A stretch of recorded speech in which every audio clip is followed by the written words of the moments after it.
Bueno, pues a mí me cuestiona bastante el tema que hoy me han invitado a trabajar, y yo quiero hablarles de algunas cuestiones que considero que son primordiales cuando nos referimos a la cuestión de territorio. En la Suprema Corte de Justicia de la Nación han tratado el tema, podemos decir, de una manera bastante limitada, pero hay algunos antecedentes que nos hablan de cómo han abordado el concepto de territorio. Uno de ellos es lo que pasó con el caso de la reasunción de competencia 23-2014 de la comunidad de San Miguel del Progreso en Guerrero, donde ellos cuestionaban la constitucionalidad de la ley minera y sus posibles actos de aplicación que pudieran afectar los derechos de las comunidades indígenas. En esta ocasión se determinó no continuar con el asunto porque la minera no siguió con las concesiones, ¿no? Determinó que no iba a usar la concesión y entonces se supuso que cesaron los efectos de los actos de aplicación reclamados. El otro asunto que tiene mucha relevancia, pero también fue como por default, fue el asunto de Huitosachi en Chihuahua, donde una comunidad indígena reclamó ante un juzgado civil el reconocimiento de la propiedad de su territorio tradicional, y en 2017, a partir de la prescripción adquisitiva, lograron demostrar su posesión ininterrumpida desde 1929, y a partir de ello hubo una resolución de la Suprema Corte donde determinó que esta comunidad tenía derecho al territorio. Y hay una publicación de la Corte en donde señala una definición de territorio y nos dice que es el espacio geográfico donde las comunidades o pueblos indígenas están legitimados para ejercer su autoridad, por lo que este comprende la totalidad del hábitat de las regiones que los pueblos ocupan o utilizan de alguna manera, e incluye dentro de los derechos territoriales a las tierras que no están exclusivamente ocupadas por aquellos, como a las que hayan tenido tradicionalmente acceso para sus actividades tradicionales y de subsistencia. Con estos antecedentes, la comunidad Macehual va a la Suprema Corte o llega a la Suprema Corte, y aquí nos encontramos con una cuestión bastante diferente. El 13 de enero de 2021, en la sentencia del amparo en revisión 928-219, el ministro Lainez Potisek señala que el contenido de la ley minera no se vincula directamente con los intereses y con los derechos de los grupos indígenas involucrados. Y aquí su principal argumento es que el objeto de la ley analizada, es decir, la ley minera, es la minería y los actos que conlleva dicha actividad. Entonces, lo que nos está diciendo es que que la ley minera no regula derechos, regula una actividad económica y por lo tanto no tiene que ser consultada a los pueblos indígenas. Pero entonces aquí surge una reflexión. ¿Cuál es la relación que establece el Poder Judicial de la Federación con los pueblos indígenas? ¿Se han preguntado ustedes cuando hacen algún análisis jurídico si el derecho es un mecanismo de opresión impuesto? Recuerden que nos enseñaron que las normas se derivan de un contrato social que sirven para mantener el orden en la sociedad. Pero eso es un discurso, no es una realidad. A veces se parece a lo que pasa cuando llegas tarde a una película empezada y entonces pues empiezas a tratar de entender cuál es la trama. Esto nos pasa con el derecho. Ya está en operación y apenas nosotros estamos tratando de entender cuál es la lógica a partir de la cual se aplica. El argumento que dice el ministro para no consultar esta ley es que no habla de los indígenas, que no se trata sobre derechos o intereses de los pueblos indígenas. Pero, ¿qué pasa? No se dan cuenta que en el terreno, en la tierra, es donde confluyen los intereses entre el derecho al territorio de los pueblos indígenas y la materia de la minería. Este territorio, que para la Corte Interamericana de Derechos Humanos se considera como la base fundamental de sus culturas, de su vida espiritual, su integridad y su supervivencia económica. Entonces, ¿qué implica una constitucionalidad de una ley? Cuando una ley es inconstitucional, hay una falta de concordancia entre el contenido de esa ley y el reconocimiento previo de derechos plenamente constitucionalizados, como en este caso son los derechos de los pueblos indígenas, que si bien no están contemplados en el artículo segundo constitucional, sí lo están en el convenio 169 de la OIT, y este convenio junto con el artículo segundo y el artículo 27 forman parte de un bloque de constitucionalidad.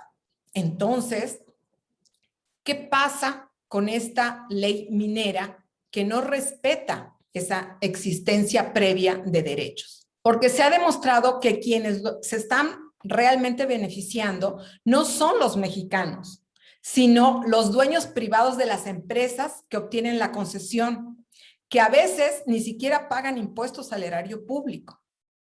Esto parece un contrasentido. Al Estado corresponde velar por los intereses de todos los mexicanos, pero a la vez es el Estado el que expide las concesiones supuestamente para mejorar las condiciones de trabajo de todos.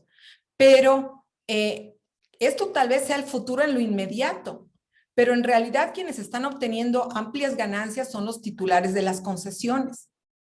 ¿Y dónde quedan los pueblos indígenas y los pueblos negros? Quedan relegados en esta lucha desigual, porque el subsuelo de la nación está por debajo del suelo que les fue dotado o entregado por resolución presidencial. Y cuando se concede un permiso para explotar el subsuelo, necesariamente se tiene que afectar el suelo para llegar a él. Y en eso no les piden permiso. No les piden permiso a los pueblos, no les piden su consentimiento para la explotación. Pero eso sí, luego se pretende remediar las afectaciones porque es preferible pedir perdón que pedir permiso. Gracias al Instituto de Investigaciones Jurídicas por propiciar este diálogo y a Rodrigo en particular, y también muchas gracias a Semda y a Javier por la invitación y por seguir discutiendo este caso que, tal un poco como hemos avanzado y lo han mencionado las personas que han intervenido hasta el momento, es un caso que es altamente problemático desde el punto de vista jurídico, profundamente perjudicial desde el punto de vista de la supervivencia, la autonomía y la libre determinación de los pueblos indígenas en México, y que creo que nos invita un poco a repensar también desde dónde estamos defendiendo los derechos de los pueblos indígenas en este momento en México y en América Latina, cuáles son los marcos jurídicos un poco que tenemos que tratar de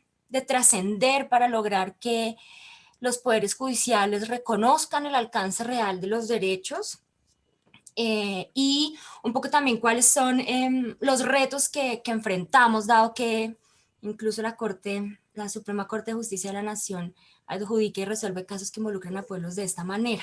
Yo trabajo en un proyecto que se llama Derecho y Desigualdad, y no igualdad, digamos, y creo que eso tiene que ver fundamentalmente con la importancia de partir de las situaciones de hecho que afectan a las personas y a las comunidades indígenas y afrodescendientes, para poder entender desde el derecho cómo es que deberíamos responder a eso. En parte porque el ejercicio jurídico tradicional es usualmente al revés, ¿no? Entonces partimos del principio de igualdad, pero cuando vamos a lo concreto, a la práctica, lo que eso implica con respecto a los derechos de las personas, y en particular de las personas y comunidades y pueblos indígenas, entonces no sabemos bien cómo aplicarlo ni cómo desarrollarlo. ¿Y por qué no? Porque no sabemos un poco de qué se trata la situación que se supone que ese principio, ese derecho tiene que ir a resolver. Y yo creo que eso está justamente en el centro, en el corazón del problema de la sentencia de la Corte. Entonces yo quisiera un poco dentro de ese contexto proponer para la discusión un marco desde el cual yo creo que tenemos que empezar a pensar los casos que litigamos, los procesos que acompañamos, los procesos comunitarios y que decidimos judicializar. Y esa perspectiva es la perspectiva de la igualdad sustantiva.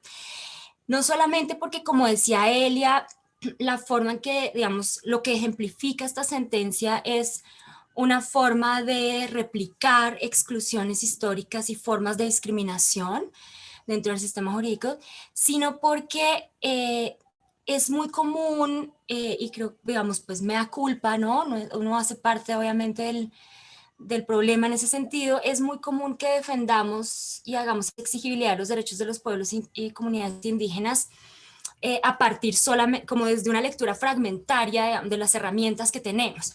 Entonces, el convenio 169 está ahí, la declaración ahora interamericana, que es muy importante, la declaración universal, que nos da un criterio interpretativo muy amplio y muy importante para el convenio 169.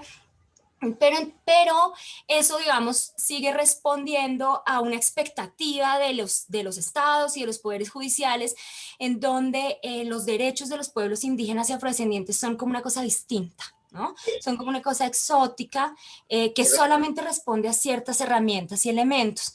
Bueno, entonces eso tiene que ver, digamos, con que hay una expectativa de los estados en que los derechos de los pueblos indígenas son como una cosa especial, ¿no? Que eso tiene que ver, obviamente, con un estereotipo racista en donde uno exotiza a los pueblos indígenas y a las comunidades afrodescendientes. Ahora, cuando construimos también los argumentos sobre la defensa del territorio, no sé qué, hay que tener mucho cuidado de no caer en esa expectativa y en ese estereotipo. ¿Por qué? Porque lo que estamos dejando por fuera es justamente cómo interpretar, aplicar y defender esos derechos en código de igualdad y no discriminación. Porque si no lo comenzamos a cruzar de forma explícita en nuestros argumentos, en nuestras formas de comprender los derechos, en nuestra forma de judicializar los casos, entonces lo que pasan son que subsisten argumentos como los de esta sentencia. Ya lo decía Elia, ¿no? Es como, y lo decía también más temprano Erika, claramente con el argumento, también Carlos, ¿no? El argumento de la Corte sobre por qué no hay que, el argumento central, digamos, que es medular y que es súper sorprendente por regresivo y por discriminatorio, es que como la ley no tiene por objeto regular los pueblos indígenas, entonces no les afecta. Entonces, digamos, ¿qué hay ahí? Ahí lo que hay es una lectura parcializada y fragmentaria de los instrumentos jurídicos que son relevantes para decidir un caso como este. Y esa lectura fragmentaria y parcializada está atravesada por un estereotipo racista, en donde solamente cuando el Estado decide mencionar a los pueblos indígenas en ciertas calidades, ¿no? Ojo, en esas calidades, entonces ahí es cuando le aplican los derechos y en particular cuando aparecen las dimensiones colectivas de los derechos. Entonces, eso, digamos, sería absolutamente insostenible si es que uno está mostrando todo el tiempo, como también lo mencionaba Erika antes, cómo funcionan distintas maneras de discriminación a partir de la legislación y de las implicaciones que eso tiene, ¿no? Entonces, yo creo que ahí hay como un punto importante a trabajar, pero el segundo es que es muy común ver cómo en los procesos judiciales y en la argumentación hacemos reclamos y construimos argumentos desde el principio de igualdad y no discriminación para los casos que involucran personas. O sea, en código individual eso está clarísimo, ¿sí? Se usa siempre. Pero creo que tenemos todo un trabajo por adelantar para evitar, digamos, que argumentos como este subsistan en los poderes judiciales, en la forma de cruzar el principio de igualdad y no discriminación con los derechos colectivos de los pueblos y comunidades indígenas. Creo que es muy útil pensar la igualdad en términos sustantivos, que es básicamente utilizar esta categoría de igualdad sustantiva, en donde la igualdad no es solamente ni un derecho ni un principio estático, ¿no? Sino es una concepción multidimensional que tiene fundamentalmente cuatro dimensiones que son funciones en una democracia constitucional. La primera función de la igualdad sustantiva es corregir las desventajas sociales e históricas, ¿sí? Y eso implica necesariamente entender el contexto. Algo que todas las personas que han intervenido hoy han señalado es que la Corte Mexicana toma esta decisión sin considerar lo que la aplicación de la ley minera implicaría. La segunda dimensión de la igualdad sustantiva es identificar estereotipos, estigmas, prejuicios y violencias. Y normalmente eso, claro, se ve más claro en casos individuales, pero yo creo que es de tremenda utilidad para los casos de derechos colectivos de pueblos y comunidades indígenas por una razón. Cuando uno trata de analizar cuál es el obstáculo fundamental para que los poderes judiciales reconozcan autonomía y libre determinación sobre el territorio, sobre los recursos naturales, sobre los sistemas jurisdiccionales, comienza a comparar fundamentalmente qué sí hace en casos que no tienen que ver con pueblos indígenas o comunidades afrodescendientes. Y resulta que lo que sí hace es garantizar la capacidad de decidir y la capacidad de participar, ¿sí? Ahora, cuando vamos a los casos de pueblos y comunidades indígenas y afrodescendientes, ¿qué hace? Condiciona la capacidad de decidir y participar a una interpretación restrictiva del 169, lo condiciona al tipo de proyecto, al estándar más exigente y alto para dar consentimiento, etcétera, de manera que la única diferencia cuando uno hace esa comparación es simplemente que no le estamos dando a la comunidad indígena la misma capacidad que le estamos dando a cualquier otro sujeto en la sociedad y en términos jurídicos. Lo único que explica esa diferencia es básicamente que uno está perpetuando el estereotipo sobre la inferioridad de los pueblos indígenas. Y en ese sentido, digamos, esa construcción y defensa de argumentos, lo que encapsula o lo que tiene detrás es pues una estructura de una sociedad racista. Ahora, claro, no es racismo en el sentido explícito, pero es racismo en la forma en que se procesa, digamos, el alcance del derecho y en la forma en que se toma la decisión y en lo que implica. Entonces, esa dimensión de la igualdad sustantiva yo creo que es de mucha utilidad para entender cómo se hace la interpretación de los derechos de los pueblos en cada colectiva, ¿no? Ahora, ¿qué es lo importante, por supuesto, también de esta dimensión? Que si usted identifica que detrás de un argumento hay un estereotipo, un estigma, un prejuicio, una violencia de los que ha afectado a los pueblos indígenas y afrodescendientes históricamente, entonces lo que tiene que señalar es que por el artículo 1 constitucional es necesario que se corrija en la interpretación del derecho y en la decisión para temas colectivos, que es el caso, digamos, de algo que mencionaba Erika y que es muy común y que vemos cada vez más en los litigios de pueblos y comunidades, y es que las comunidades piden que se les proteja autonomía y libre determinación y por tanto se les garanticen ciertas cosas con respecto a los proyectos extractivos, y el Poder Judicial está diciendo consulta previa.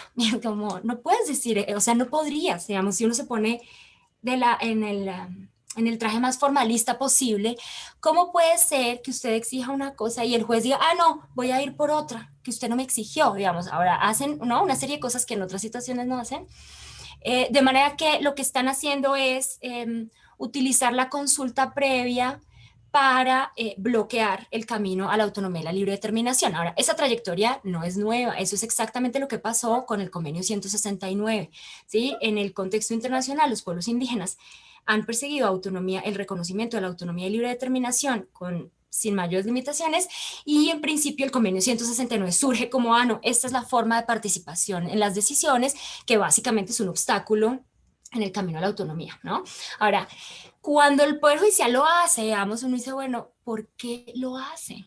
Si no está, o sea, hay amparos enteros en donde no se menciona el término consulta y es deliberado, ¿cierto? Es parte de la estrategia del litigio.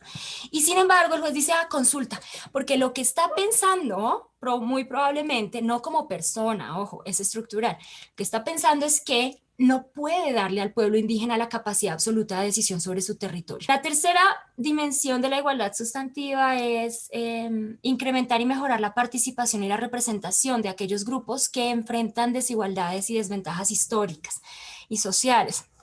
Y esto, digamos, apunta obviamente directamente a la forma en que usted nivela cómo las personas toman decisiones en una sociedad. Entonces, para los pueblos indígenas y sus derechos colectivos es muy notorio cómo la interpretación de sus derechos y la adjudicación judicial de ellos no ha servido para incrementar y mejorar esa participación y esa representación de manera inmediata. Como la consulta y el consentimiento son un mecanismo de participación efectiva, y si es efectiva y sustantiva en esos términos, lo que los pueblos y las comunidades decidan, pues tiene que tener efectos, porque si no tiene efectos, es equivalente al saludo a la bandera.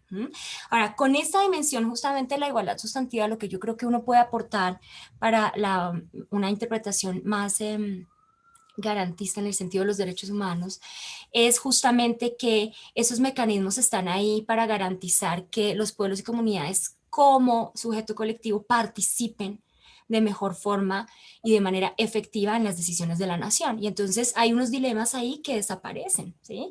Y digamos, saltamos un poco el dilema irresoluble de la consulta del consentimiento, porque esa no es la discusión. La discusión es cuál es el mecanismo que hace que esas decisiones de los pueblos y comunidades efectivamente tengan efectos para la protección de sus derechos, y que en últimas, como ya sabemos, es los derechos a la autonomía y la libre determinación, ¿no?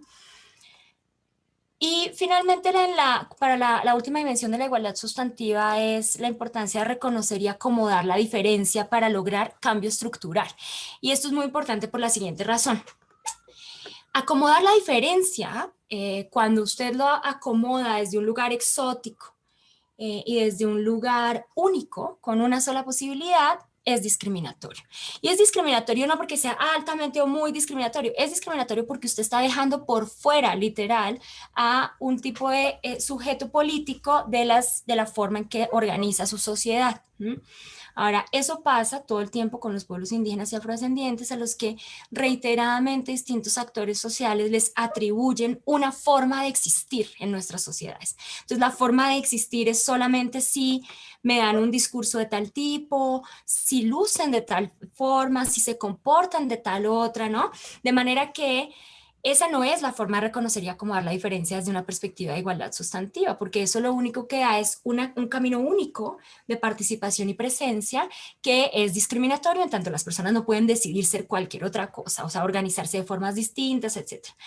Ahora, lo segundo importante de esta dimensión es que ese reconocimiento de la diferencia se debe hacer justo para lograr cambios estructurales, es decir, para corregir esas desventajas históricas que enfrentan las poblaciones que son afectadas por la desigualdad estructural. Entonces, ese cambio estructural tiene que ver justamente con darles mayor autonomía, mayor capacidad de participación y reconocer toda la extensión de los derechos. Yo creo que esas dimensiones de la igualdad sustantiva nos permiten entender varios de los problemas de la sentencia que hemos estado discutiendo, y también a imaginar, que sobre todo es la parte donde yo quisiera llegar para hacer énfasis, a imaginar cómo buscar formas de argumentación y de construcción de procesos en donde podamos ir trascendiendo esos límites que hemos encontrado en decisiones judiciales y en reconocimientos institucionales. Y ahora le pediríamos a Javier si puede aprovechar los últimos minutos de nuestro foro para regresarnos a algunas conclusiones en relación a lo que aquí hemos discutido y a partir de eso sí ya cerrar formalmente nuestro foro. Javier, tienes la palabra. Muchas gracias. Muchas gracias, Rodrigo, y muchas gracias a las panelistas.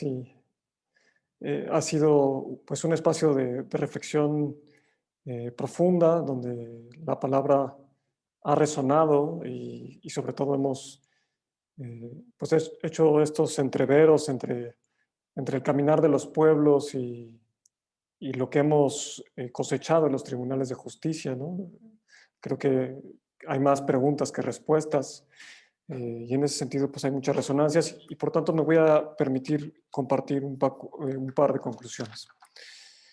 Entonces, hace no mucho, y voy a tal vez empezar con esta idea de nuestra sociedad es la región, está inundada de estos discursos del desarrollo sostenible. Hemos visto cómo estos paradigmas se han vuelto palabras huecas para justificar un montón de cosas. Entonces, está esta metáfora linda de que cada vez que se habla de estos desarrollos, pues que podamos mirar el reverso de ese discurso. Porque cuando miramos el reverso de ese discurso, aparecen las barbaridades, ¿no? Todos los actos de barbarie y de violencia que en aras de estos progresos se han cometido en contra de personas y pueblos, y por tanto cada vez que miramos un asunto de minería, cuando se justifica que generan estos empleos, pues tendremos que mirar todo lo que afecta, todo lo que lastima, todas las relaciones que se modifican. Entonces creo que una de las conclusiones que aquí nos decían ya Carlos y Erika es que tenemos que estar con el ojo avisor a estas circunstancias y poder hacer estos análisis, porque está claro que la minería transforma las formas en que los pueblos se relacionan con sus territorios. Una cuestión ahí que interesantísima es que la Corte no vio o no quiso ver la cuestión o todas las implicaciones de la cuestión minera en el caso del pueblo Masehual en particular y en general en México. Y aquí, pues recordar y tal vez hasta recomendar este libro muy bonito que es La caída del cielo, donde David Copenagua, indígena brasileiro, hace toda esta reflexión de la defensa de su territorio frente a los garampineiros y cómo existe esta idea de los velos que nos cubren los rostros, ¿no? O sea, cómo nuestras culturas muchas veces, ¿no? Los paradigmas dominantes nos impiden ver al otro como es. Y cuando nos impiden, cuando no podemos ver al otro como es, entonces tenemos pues una cuestión de discriminación, porque evidentemente estamos, o las decisiones que tomemos para con ellos, pues no serán satisfactorias ni conforme al estándar de protección del régimen de derechos humanos.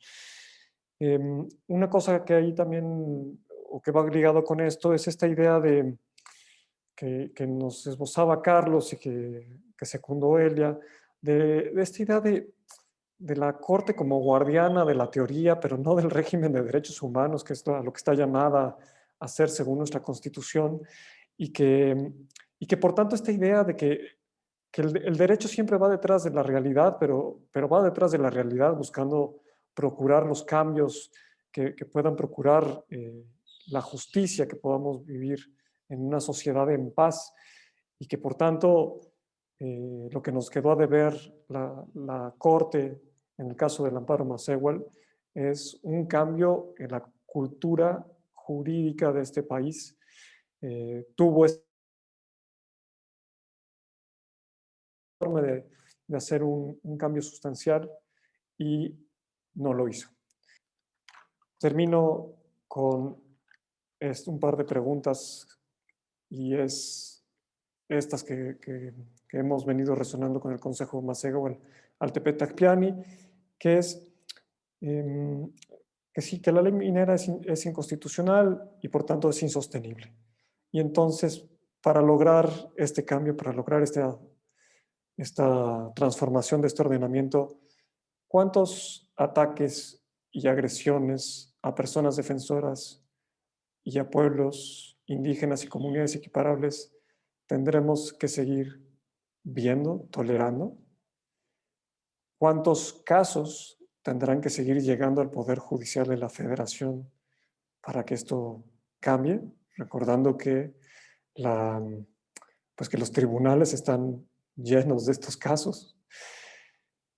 Tercera cuestión, ¿cuántas sentencias tienen que ser dictadas para que podamos entonces abrir al otro y verle como es, poderle reconocer como en su amplitud, en su forma de ser y estar, y por tanto empezar a construir una sociedad democrática distinta?